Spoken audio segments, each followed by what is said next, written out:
And even in phase 4, we don't even know if we can go back to school. Can you imagine the transportation piece of that? You know what? I want to tackle it. I want to tackle it, Lisa. We'll talk. We'll talk. I hope so. I think that's I think parents are going to lose it. I think you guys are being recorded, so just so you know, it's on. Okay, it's all right. All right. I love our parents. I love our parents. I meet them on walks on a daily basis. So I'm not saying anything I wouldn't say to them. Good. Yep, it'll be good. Okay, is everybody ready? Oh, Jeff's here. Hello. Jeffrey. Hello. Guys. Yeah, thought you were going to get away with one, didn't you? Yeah, maybe next time. I'll definitely be gone in July. Something to look forward to. Canada? Yeah, well, yeah, not definitely, I guess. Probably. So, okay, is everybody ready? Yes. Yes. Okay, then let's stand for the flag salute wherever you are. I pledge allegiance to the flag of the United States of America and the republic for which it stands, one nation, under God, indivisible, liberty and justice for all.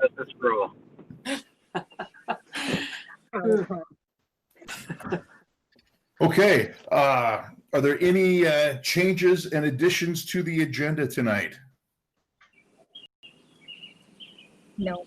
Okay, seeing and hearing none, I would accept a motion to approve the consent agenda. So moved. Second. All right, moved and seconded. Any discussion? All right, no discussion. All in favor, please say aye.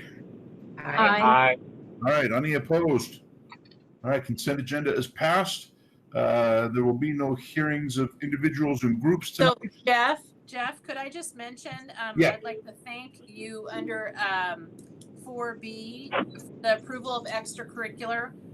Those hiring of the supporting remote learning is part of the grant that we received through Verizon and Arizona State.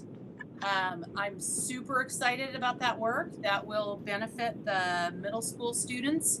And that is all STEM Lighthouse money. So that's money that has to be used or lost. And so just know that that will support between 20 and 10 hours of extra work throughout the next year for the teachers to, there's some great STEM remote learning opportunities. So whether we're face-to-face or that we are remote learning, the students will be able to benefit. So that's going to allow the teachers to really get good at that. So thank you very much. Preston, how much is the Verizon grant? So the grant doesn't give money. The grant gave a training. So I actually, and Jana and Eric and other teachers went through the initial training. There is about 10 hours of training that needs to happen over the next probably 2.5 months. But I have to tell you, Lisa, it's pretty amazing. The work, it is basically one semester of as many seats in Canvas as our students want, as well as all of the curriculum and the manipulatives, which may or may not be, accessible. So anyway, it's pretty amazing. Like I sat through the whole thing and I was very impressed. You mentioned Canvas, Kristen. Is that what we're adopting as a Eatonville School District LMS? Well, that's all. So we are not at a point right now to adopt one. Yeah.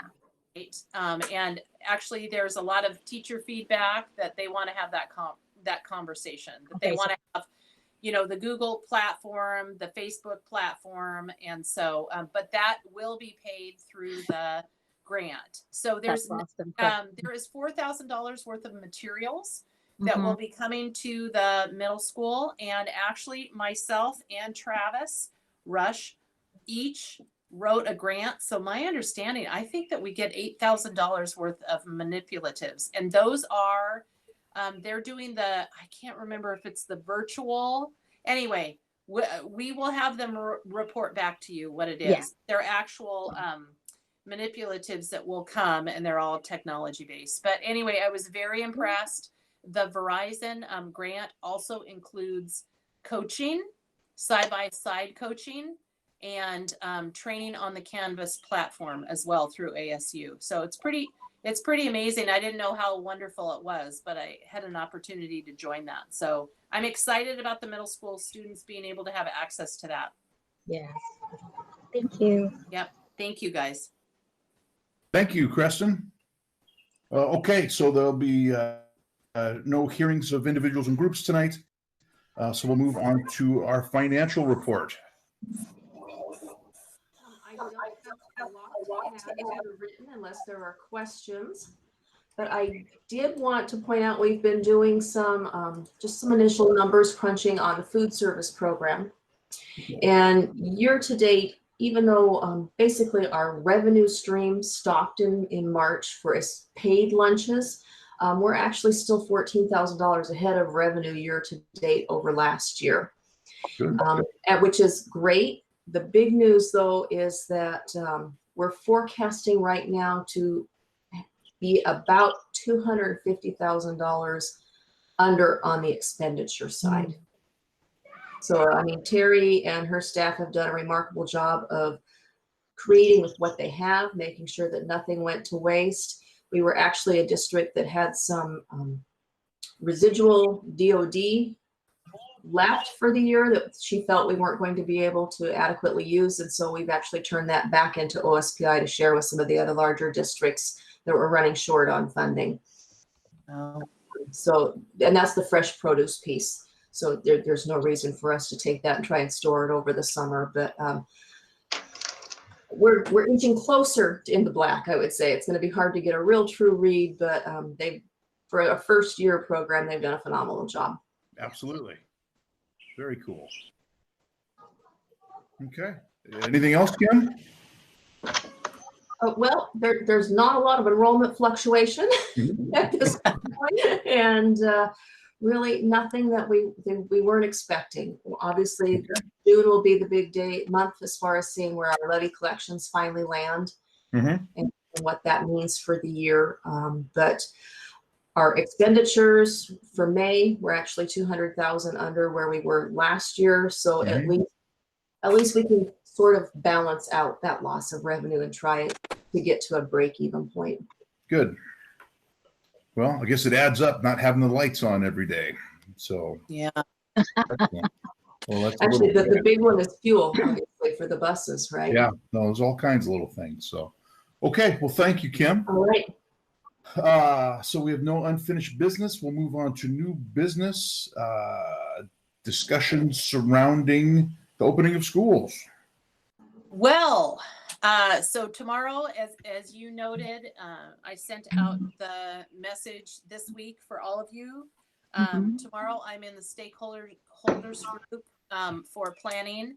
And then on Friday, I also have a follow-up meeting with the Department of Health, WASA, OSPI, and some other of our labor partners to see if we can kind of hammer down what is required. I think that Lisa would probably also say there were a lot of like, that's a great question. Yes. We're not quite sure, right? So masks, that's a great question. We're not quite sure. So what we're going to be requesting really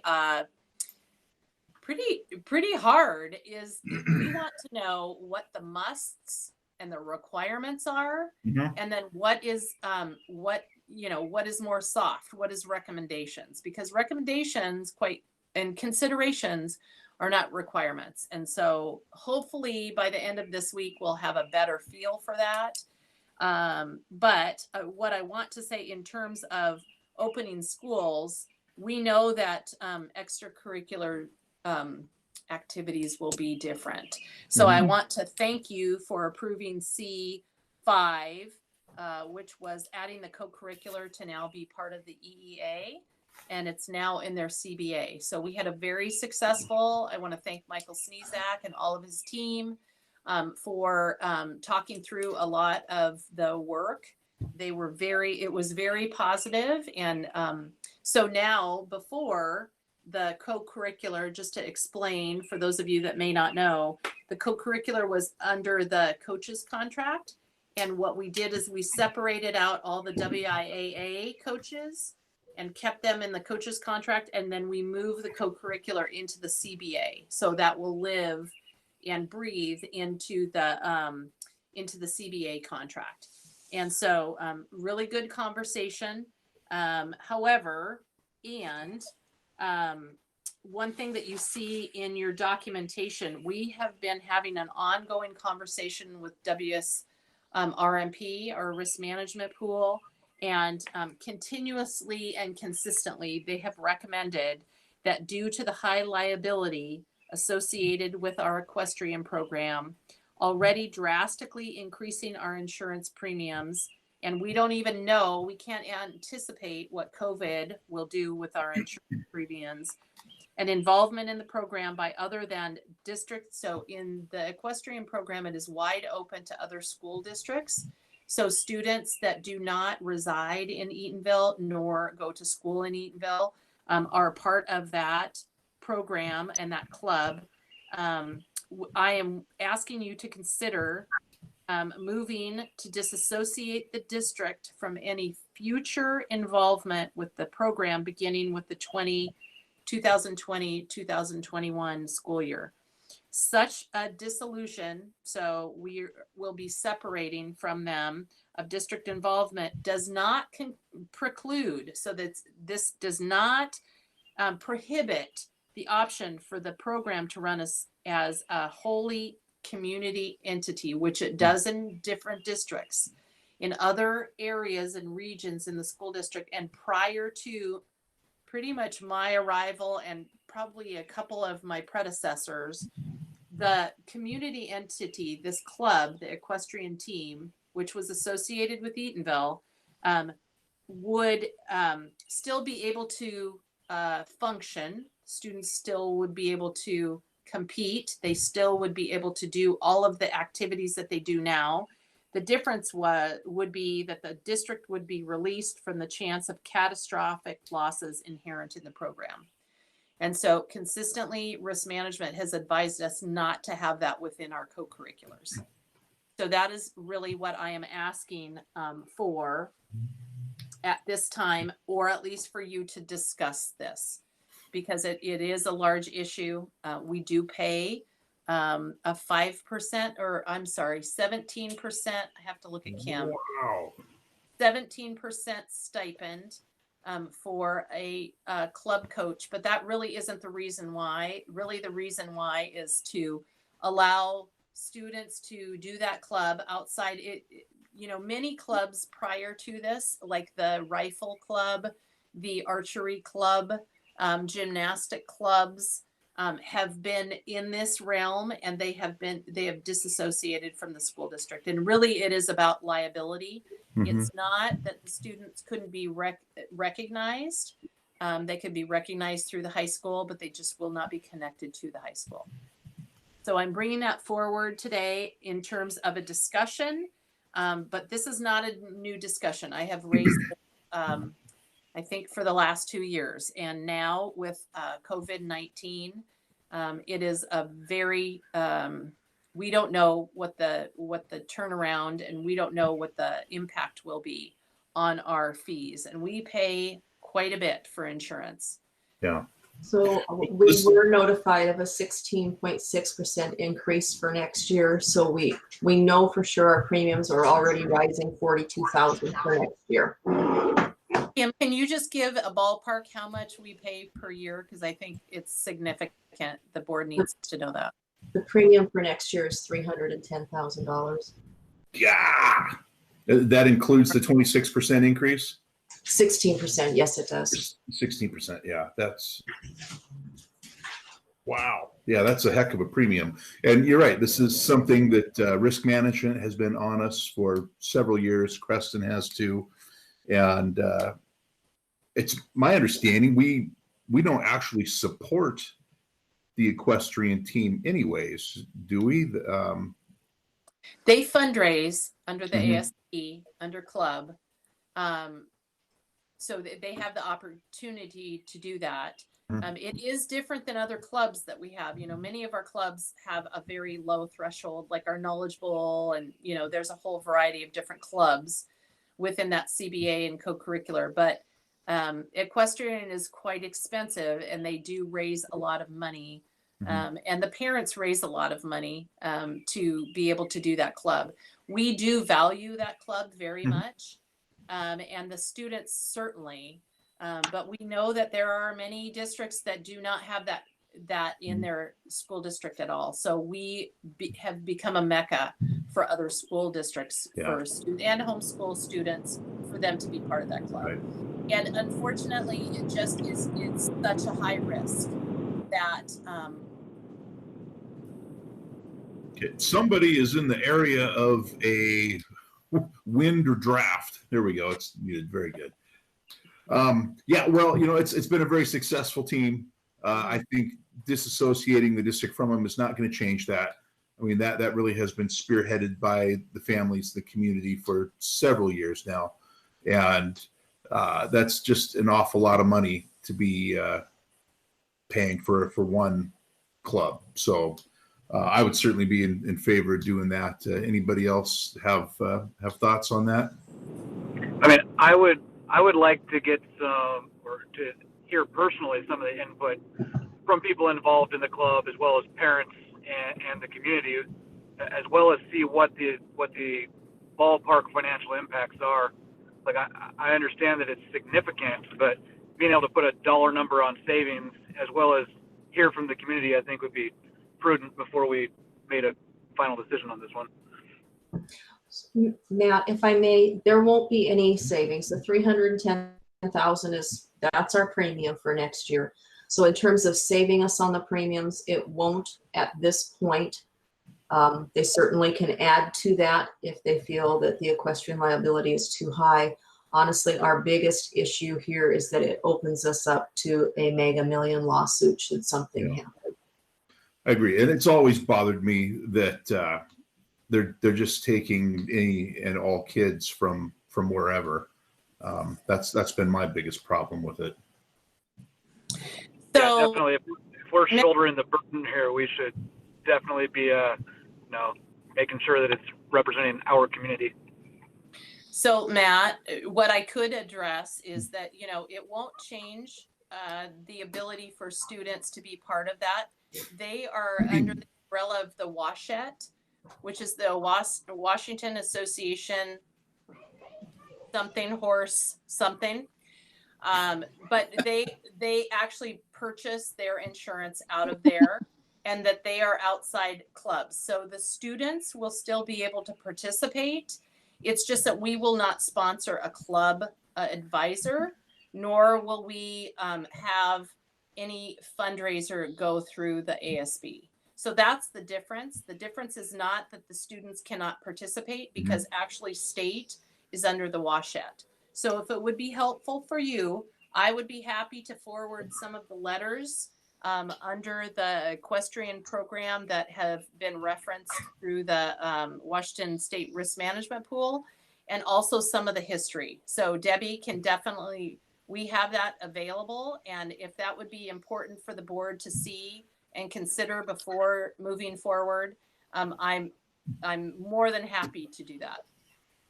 Yeah, I have no problem. I think it'd be great for Matt to get into that. I mean, we've all been dealing with this for years, and Matt has not. So I can't foresee a problem with putting this off till the next meeting, or is there? Yep. Okay.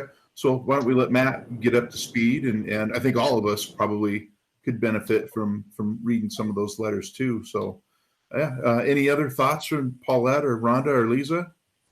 Well, I think for me, Jeff, Kristen, is just the communication to the parents once we move forward with this.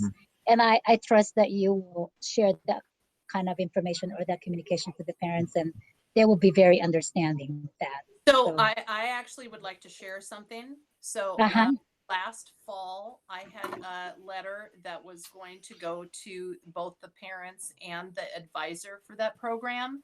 the advisor chose to deal with it themselves at that point Okay. and not have me send that out. So the principal, Amy Sturdivant, and I worked very closely. I have a letter that's all ready to go. I would have preferred to have done in the fall. That did not happen. Mhm. Yeah. Okay. Okay. So I will have Debbie include that letter as well. So Debbie, Thank you. I can't see you, but I'm sure you're listening. So all of that documentation, if we could get that out to the board, then they can see kind of the history behind that. You bet. I'll get it out to you guys this week. Thank Okay. you. Thank you, Debbie. You're I- welcome. Anything else about that, Rhonda? Thank All that? you. Thank No, I think that's fine. I think if we get that information, that will then help us, you know, I mean, I've been involved with this conversation like some of you have for a long time, and I know a lot about the equestrian club because I know some kids, you know, some young adults now who were in it in Eatonville, and they weren't from Eatonville schools. And, you know, they did it because there was nothing available for them where they were at. So, I mean, if the community took it on and they wanted to include those students and their families, then that would be their choice. But I'm sure they would. I'm sure they would include them. I'd like to add something if possible. I want to recognize the families and the students for their hard work and the advisors who have really done great things with this Yes. equestrian team. I also want to recognize that risk management really has been, and I'm surprised they haven't absolutely kicked us off of this prior to. This has been a very long-standing issue, and I'm really hopeful that the industrious parents and students are going to be able to continue to do a great program, because it really is an important part of our community. I mean, those kids and those are amazing, and they do great things. I wish we could accommodate, and I am very fearful for the future with the COVID and budgeting and those kind of things. I think we're going to have to be very thoughtful and mindful about where we're expending our resources. But I hope that that club can continue to move forward and kind of the great legacy that it's always had in our community. But Kristen, I thought you said that they can still continue. They It's can. just that we're not going to be at. Right. So it's not like it's closing. No. Right. So absolutely. And I think if we had parents that they would say, you know what, they haul their kids. I'm a 4-H former, 4-H mom with horses. I mean, horse people haul their kids. They buy their, they purchase, they make sure that their kids have, it really is a commitment, and it's a family commitment, and they can continue that under the Washette program. And we'll make sure that you get that information so that you can see that. It started as a Washette program. We are one of the very few school districts that actually have it under our umbrella. And so the kids I don't think the kids will see any different. And I don't think that the parents will see any different. What you will see is that the kids will not be fundraising through the school district. They can still fundraise. They can even fundraise in the school. It just will not be going through our books. Yeah. Yeah. Okay, very good. So we'll bring that up at the next meeting. Okay, thank you. Let's talk about lease agreements for devices. All right. So I know that many of you, so I just want to give a quick history. COVID, this closure has been really hard on Byron. Byron has really, he is serving our country, and he has really been called away to action. He called me this week, or maybe it was the end of last week, and said, Creston, I'm being called out another 30 days. So what I'd like you to do is just to think about him and his family. I know he has a baby coming really soon, so I'm just praying for him. But with that, we've had an opportunity to have some leadership, both with Drew and Tyler. And we do have Tyler here. He is present. And so Tyler, let's introduce you, Tyler Kinsey. And Tyler's going to talk real briefly about kind of where we're at. We have two prongs going on. We have the student devices for next year. In addition to that, Tyler, let me just talk about, so we have hired on a stipend, Travis Rush, to actually, he was in charge of the deployment, and then he will be in charge in June of getting back the devices from all of the families. and really kind of cataloging and making sure that people are accountable and that families get what they need. I know that he's driven out to many families. We've allowed more than one Chromebook to families. And so Travis, we actually hired him on a $500 stipend. We called him briefly, so he has a temporary title of helping us respond to the COVID response in the spring of 2020, because we really needed somebody to oversee that part. In addition, go ahead, Lisa. Is that $500 a month or No. $500 during this project? It's $500 for the project. Got it. Yep. So he's doing this. He was also doing his internship, so it was really for him a win-win. And so thank goodness we had somebody kind of overseeing that who knew, and he's done a really good job. And he's not done. He's only halfway done, because now he's got to collect it. But in addition, Tyler has been able to step into a leadership role. I don't know if he's happy about that, but we're happy to have him. But he has inherited Byron's projects about, so we are done with our lease with the teachers, and we need new devices, as well as we know that, as Lisa had said, remote learning is a real thing, and we're going to have to be able to pivot. So with that introduction, Tyler, I would love for you to talk with the board about, kind of discussion on the lease agreement today for the devices for the teachers and where we're at with the teacher devices. Yes, ma'am. So we have been really wanting to move to Chromebooks, just as a Google reference district. We love the OS. It's easy, simple to support, and it also helps our teachers kind of support those students when Drew and I and Byron are not readily available. So we have opted to go with a Acer Chromebook. It's the specs are similar, if not better, than the Surfaces that they have now. It has a larger screen along with a built-in stylus that we really like. It allows for a 4-in-1, so it can very multifunctional. And then we've got a leasing agreement where it gives us the option of owning the devices outright at the end of our 4-year lease. So sorry, I'm pretty new to this. So Tyler, when you say like 4 to 1, like you're gonna have to define. I need the Cliff Note version. Okay, yeah. So you can use it as a regular laptop. You can use it as a TP, so it the keyboard's facing away from you, but it's easy to write on. And then you can fold it completely in half, so it's almost like a tablet. With that built-in stylus, it allows that kind of articulation and drawing whiteboard tool. And then the last one is, you're able to close it and have it project to either a TV, a new monitor. So that's what that means. So Tyler, so just for the board, I'm just going to paint a picture. So we have quite a few. We have these Surfaces that are not doing well. They're kind of on their last leg. In fact, I just talked to 2 teachers. Actually, Lori from the district office said hers is like coming apart at the seams. Yeah. Our lease is done. So Tyler, can you talk about the difference between leasing and then purchasing outright? So leasing, it gives us that ability to have that standard life cycle.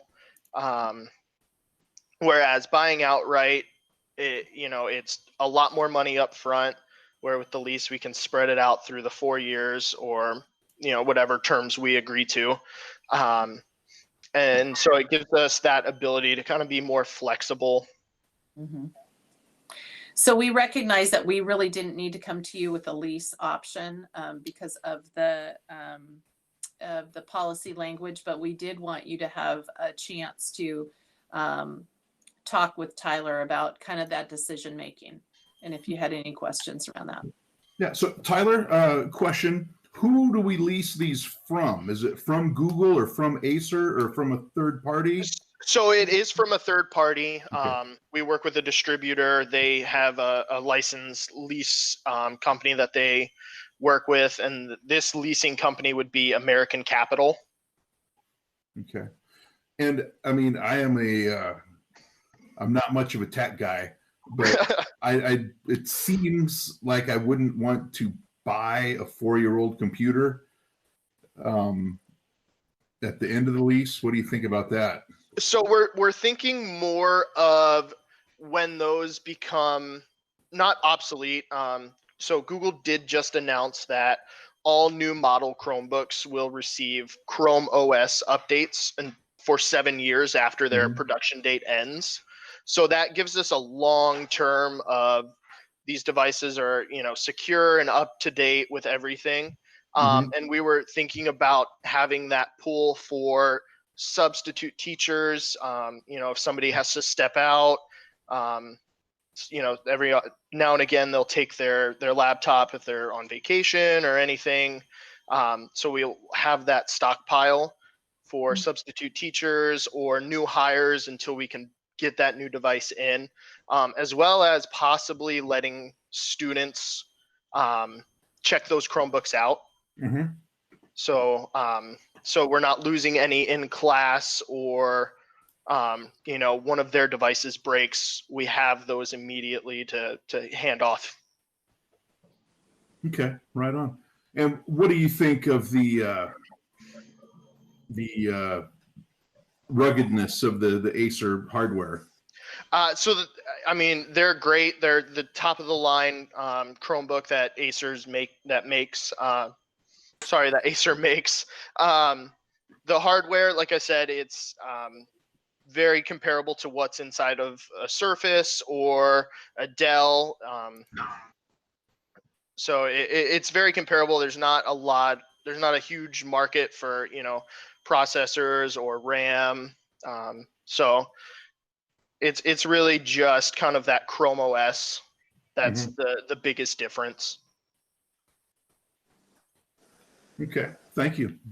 I have questions. Yes, ma'am. Hi, Tyler. How are you? Thank you so much for stepping in this during this COVID and having Byron being gone. It just really, I'm sure it's really hard, but you've done such a great job. You and Drew is just such a great team. So thank you for that. Thank you. I want to say kudos because leasing truly is the return of investment on leasing, the fixed budget. I'm sure Kim is probably delighted about that. It's a fixed budget, so we know that we can get other projects done, knowing that we can spread this out 4 years, right? Couple of questions. I see that we did go with the vendor that they partner with this leasing company, but did we do our due diligence to find another leasing company to do a comparison? I know Kim and Preston knows that I'm really passionate about being fair with vendors, and so I just wanted to make sure that we did that due diligence, that we compared. Yes, so I did get 2 other quotes. One from Micro K-12, who leases through somebody other than American Capital. I can't remember the name off the top of my head. I'm sorry. And we also got a quote from Promevo, and they also deal with a different leasing vendor. And so the company we did go with did give us the best deal. And what is the return policy for those if we decide not to buy them? What are they going to help us return those devices? I mean, are those things that you guys have thought about as part of that leasing process? Yes, so we did get so this American Capital leasing company, they do offer a fair market value option or a $1 buyout option, which is more similar to financing versus leasing. where with that fair market value, we can opt to keep those devices, but we would be, paying that fair market value at the end. We'd have to, collect all the ones that people don't want to buy and ship them out. Whereas with that $1 buyout option, we own them outright. It is, I believe, a little bit more per month for that $1 buyout option. But like I said, we would own those devices outright. So it kind of saves us some hassle of having to collect them, wipe them, box them up, wait for them to come pick them up and ship them out. And the warranty on those devices, how many years? 4 years? I believe it is 3 years, but I will have to double check. I'm sorry. Let me check that right No, that's now. okay. You can just let me Okay, know. I'll email you that All with right, Tyler. that information if you'd like. All right. Thank you. Yeah. Awesome. Great work. Tyler, get that Yes, to ma'am. Debbie Hamilton, and she can. Okay, I'll get that to Debbie. Awesome. Can I also get a copy of the three companies comparison on the leasing, please? Yes, ma'am. Thank you. Tyler, I know they predate you, but do you know how long we've been using these Surface tablets? I believe it's 5 years. Okay. That's a good time. Yeah, and so just coming from my credit union experience and my experience working elsewhere, most life cycles for electronic devices is about 3 to 4 years. So 5 years is really pushing it, and we're kind of with the distance learning and the high taxing of those surfaces, we're definitely feeling that extra year. Okay. That's a nice way to say that. Tyler, thank you. You did a great job today. Thank you. Yes, thank you, Tyler. I've heard nothing but good things so far. You're doing awesome. Okay, anybody else have anything to say? No, I was just going to say that I agree with leasing. Our company leases our big copier. At the end of the term, we just turn it back in and get another one. We also lease heavy equipment, for a period of 5 years. And at the end of 5 years, we determine the condition of it. And if we want to keep it, we have a buyout. Otherwise, it goes back and we get another new one. Yeah. Cool. That's great. Thank you. Okay, if there's nothing else,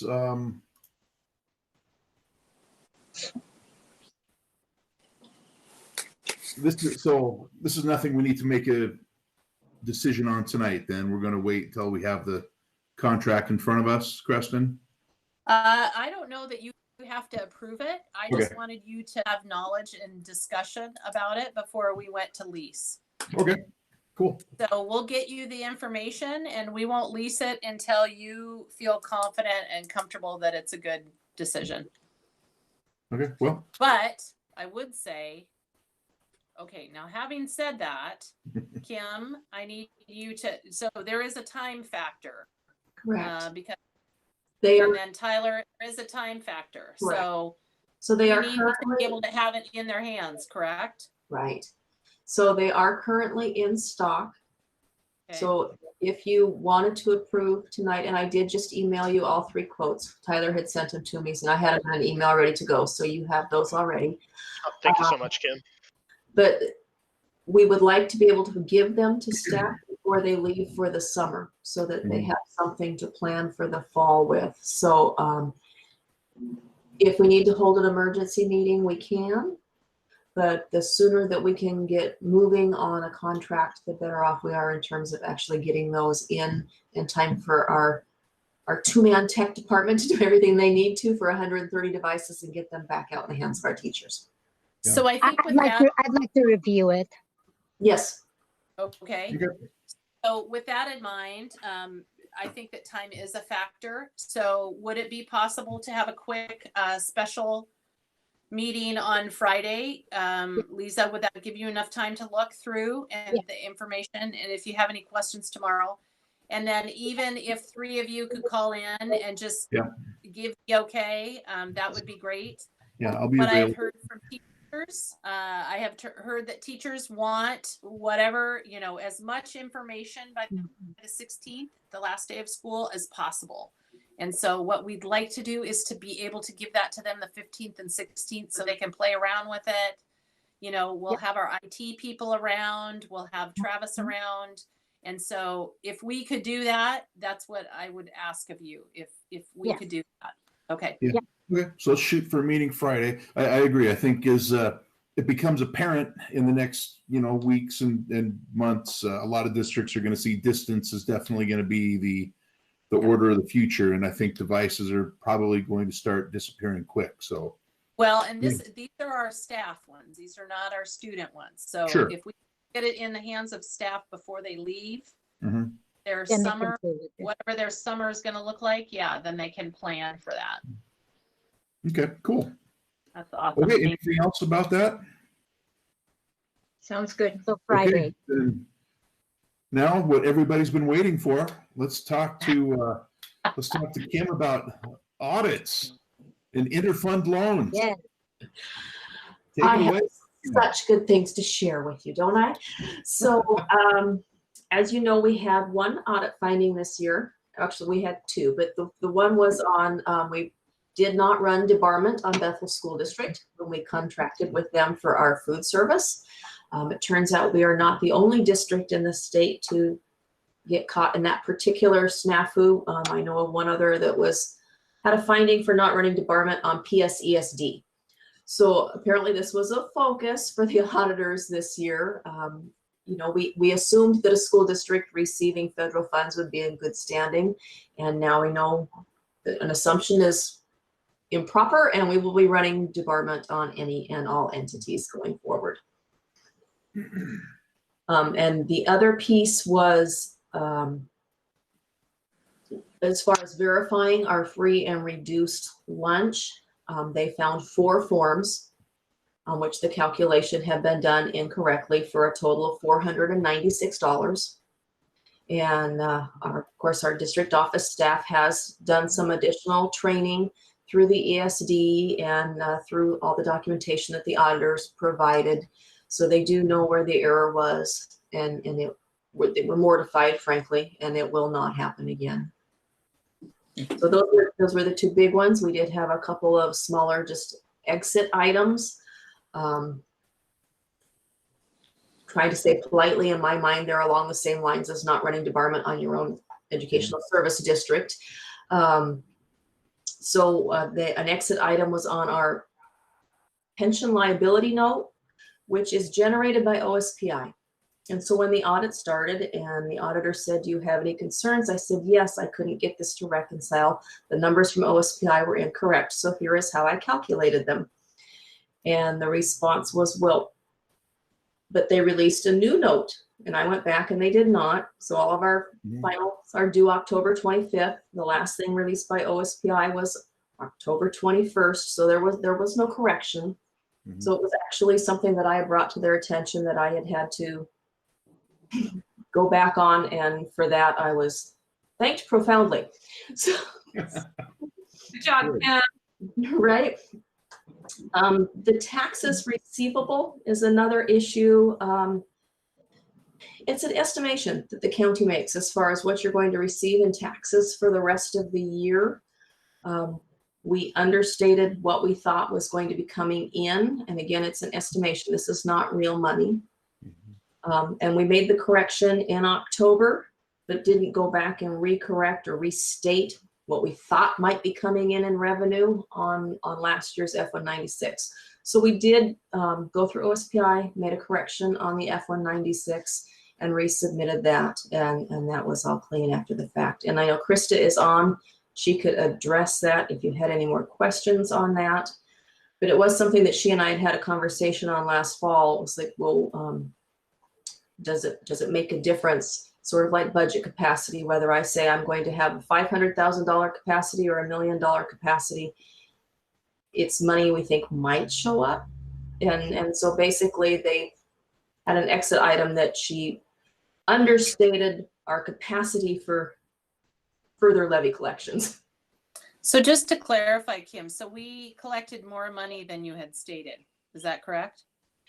They thought that there was more money owed to us than we had stated. It doesn't mean that we would collect that, just that based on what we had passed for a levy, there was the possibility of collecting more. Hmm. I'm glad you like doing this stuff for a living, Kim, because it's ridiculous. Man. One of the other exit items was journal entries. And this is an interesting, I'm just not biting my tongue as well as I could. You know, last year was the first year we had to have a sub-fund for local revenues, and they wanted to see expenditures. So at the end of the year, because OSPI had no reporting system built at that time for expenditures, I had to move everything over from what was coded as a state expenditure to a local expenditure. So basically the whole account code stream, the first 12 digits are the same. I had to change the last digit, and they didn't have 2 signatures because I did it while I was at a conference and I emailed everything to Krista. It didn't have 2 wet signatures on it. And so we were dinged for not having verification of those movements. Even though the expenditure still existed, we're still coded correctly. Moving them from one sub-fund to the other, they didn't believe that the email was adequate documentation. Well, I'm not going to lose any sleep over that tonight. So Kim, is Yes. this the one that I asked, because with the state fund findings that you had shared that there will be some corrections that this will not happen again next year. What is that, those practices that you just shared? Those are the things. Yes, so the department is simple enough. You just run it on everybody. And Krista and Carolyn are already doing that, and Dee has already had the additional training as far as how to do the calculations on the free and reduced. And we are cross-training on that piece as well, so that we can have a second set of eyes, kind of do an internal audit on occasion and pull those and make sure that we all understand what we're doing. And so then we do share that with the state auditors on those things that we need to improve from our practices. Is that how we actually and responded to those findings in our exit interview. They've already forwarded to the state, and we've already received a notification from the state that there is no recovery of funding from any of this, and that our answers were considered closed at this point. Perfect. Thank you, Kim. Well, I am happy to find that, you know, even these problems, you know, as weird and little as they are, we've run them all down and learned something from them. So absolutely, that's a big plus. Yeah. And I know that you know, my staff really takes it to heart because they're so conscientious in what they do. But it truly is. Every year, these are what I consider very small issues. Most of them, we learn from them, we move on, and every year we get better. Yeah. Yep. Cool. Okay. Anybody have anything else about audit findings? No, I think that the staff does an excellent job, and I just want to applaud them for that. They need to know that you know, auditors are some of the most difficult people in the world to deal with, and they think they're doing a great job, and in many cases they are, and in many cases they aren't. So, you know, our staff is doing an excellent job, and I want to be sure that they know that. Yeah, concur. Okay. So the interfund loan, as you may recall from previous conversations with Clay, he was able to secure a grant through the Department of Ecology to help fund some new buses. Those buses are in. We can take possession next month, but because the grant is reimbursable and we have to front the money for the purchase, we need a loan for the duration of basically 2.5 months until the depreciation funding comes from OSPI, in which case then we will pay back the general fund with interest, those 3 buses. Cool. Okay, so that is a resolution, so we do need to approve that, don't we? Yes. Okay, so I would accept a motion to approve resolution 716 as presented. So moved. Second. Okay, moved and seconded. Any discussion about? Nope. Okay, all in favor, please signify by saying aye. Aye. Aye. Okay, any opposed? All right, resolution 716 is passed. Thank you. You bet. Let's talk about policy 3225, school-based threat assessment. All right, so policy 3225, school-based threat assessment. We have had our threat assessment team trained actually by Franklin Pierce and Bethel. And so we have a structure of our threat assessment team. This is just the WAS policy that supports that. It really talks about what structure and who should be on it, the function of that. The threat assessment team, ding, ding. Am I done? Am I done, Jeff? Who does that? I don't know. What data collection needs to happen and the other tasks. So it really just, it's really just formalizing the process of what we do now.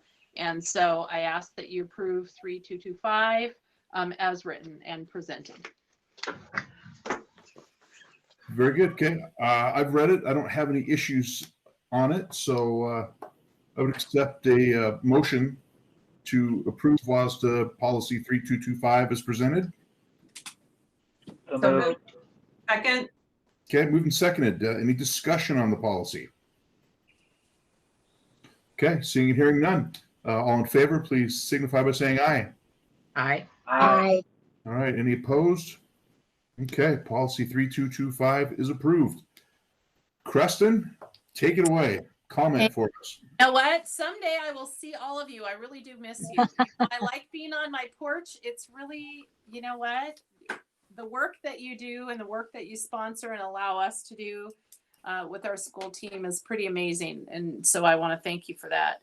I am very committed to making sure that at least as we go forward, I have been listening to families and parents, both locally as I'm walking around, you know, they'll grab me and say, we're going back to school, right, in the fall. And so we really are approaching the end of the year in a two-prong. The first of which is to have good plans for the rest of the school year. And so the 16th is our end of school date. We have submitted that to OSPI and I have not heard that it is not accepted. So I'm going to assume that that is accepted. From the 8th to the 12th that week, school will be available for teachers to go in and really do some, you know, organizing and cleaning, certainly using socially distancing. The 15th and 16th is early release. We are, Travis is spearheading along with Tyler and Drew and others on the 12th, collecting all of the Chromebooks that need to come back in and then repurposing those. And so that really is the real focus right now with the principals. I told them, you know, really the planning for fall, there are big chunks and big pieces that have not happened yet. So tomorrow is a big day. Friday is a big day. Monday is a big day for the state to really kind of figure out exactly what it is that is required and what is optional. And so what I have told families and what I hope that you saw through both a letter and a newsletter is very clear that we don't, you know, we don't know exactly yet, but I have been assuring families my preference, if we can, is to be face-to-face.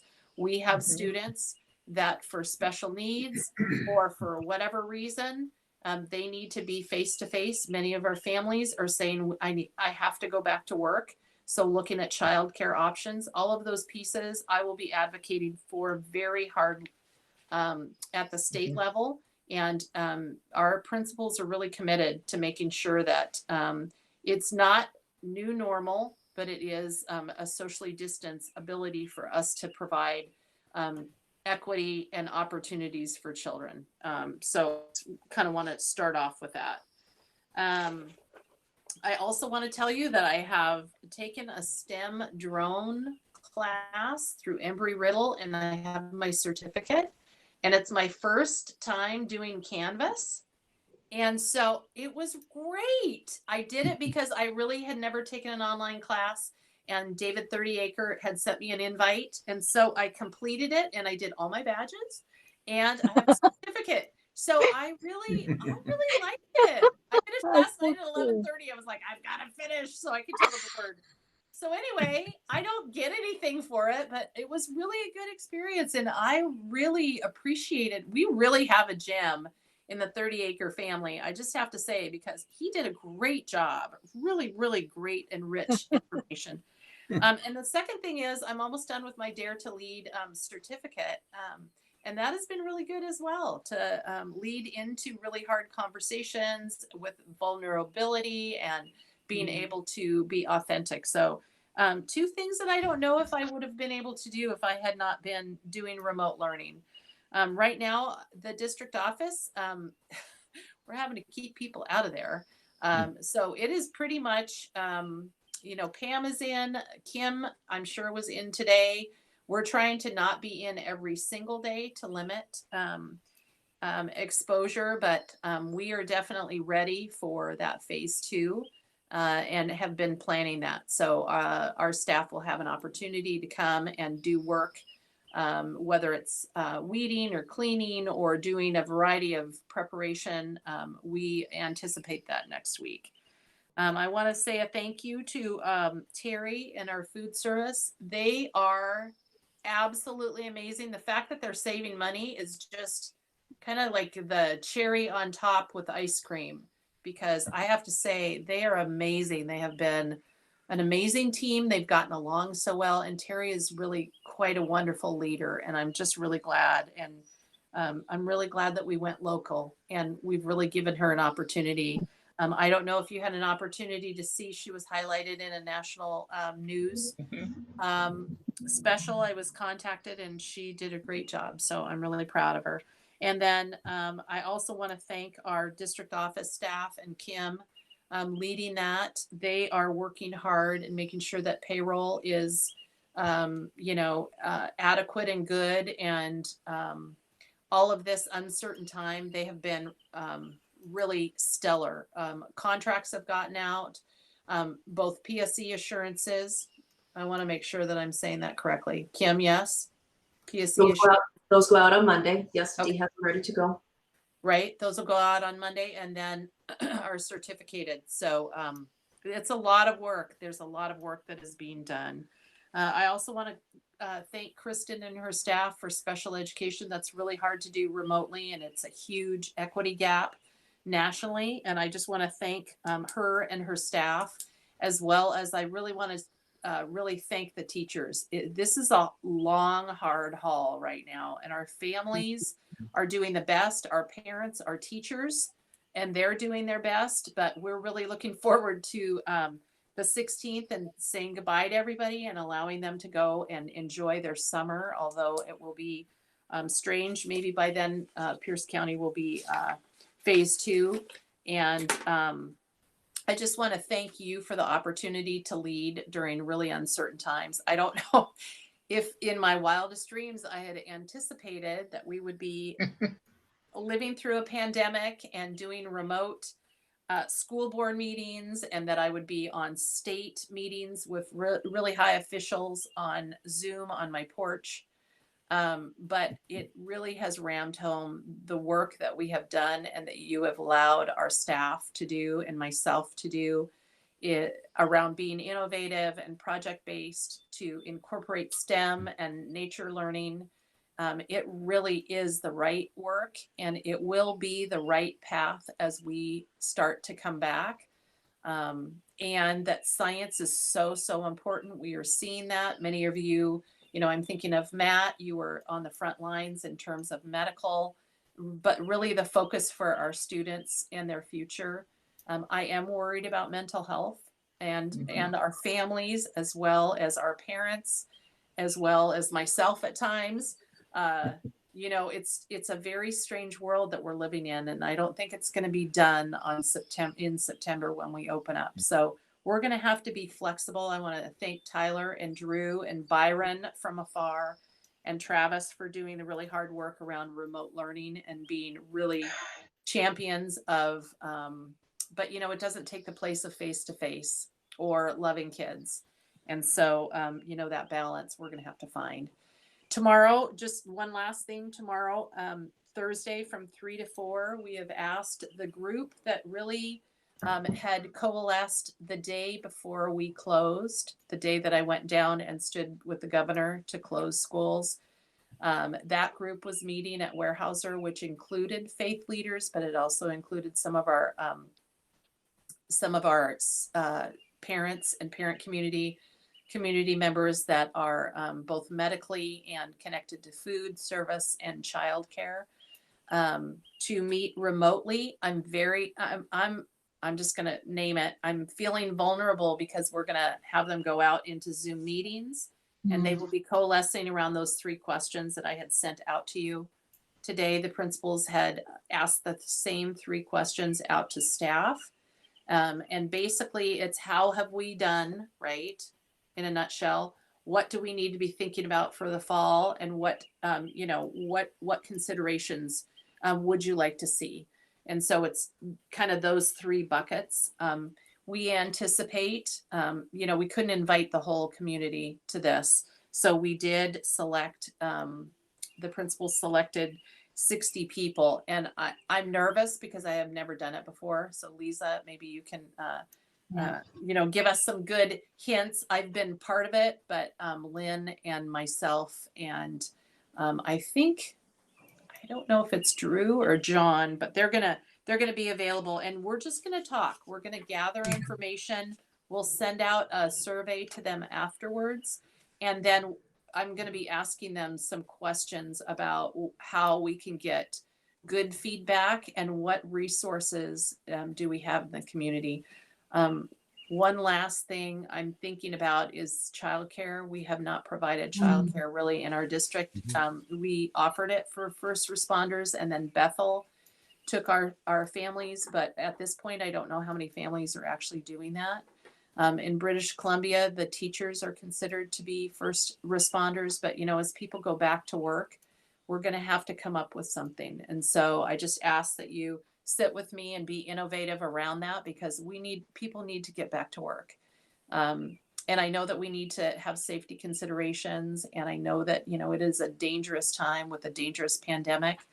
And we're going to do the best that we can, but we know that families are really, what I hear from families right now and what I have seen, the feedback is that families need children to be in some kind of school, some kind of learning, so that they can get back to providing meals and mortgage and all of that. So I don't know how we're going to do that well, but we're just going to have humble humility and love for our families and commitment to our community, and we'll do it together. So with that, I'll be quiet. Very good. Thank you, Kristen. We're going to do it the way we've done everything to this point. We're just going to tackle things as they come at us. And we've been doing a pretty good job so far, and I'm confident that we will continue to do so. And I am glad that you are involved in the governor's committee to figure this out and see if we can help push things where we need it to be. So we're not allowing anybody to do any of this. Everybody is doing what has to be done. And it's a lot of work, and I know we all appreciate it very much. So thank you, Kristen.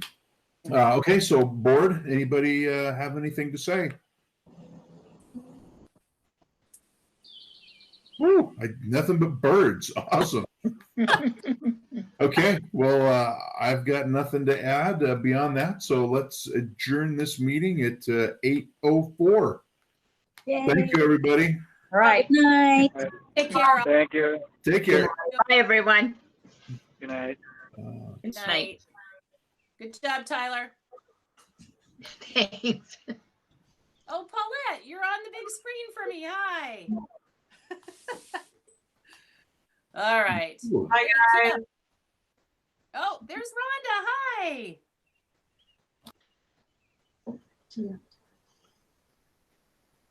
I don't know how to leave here.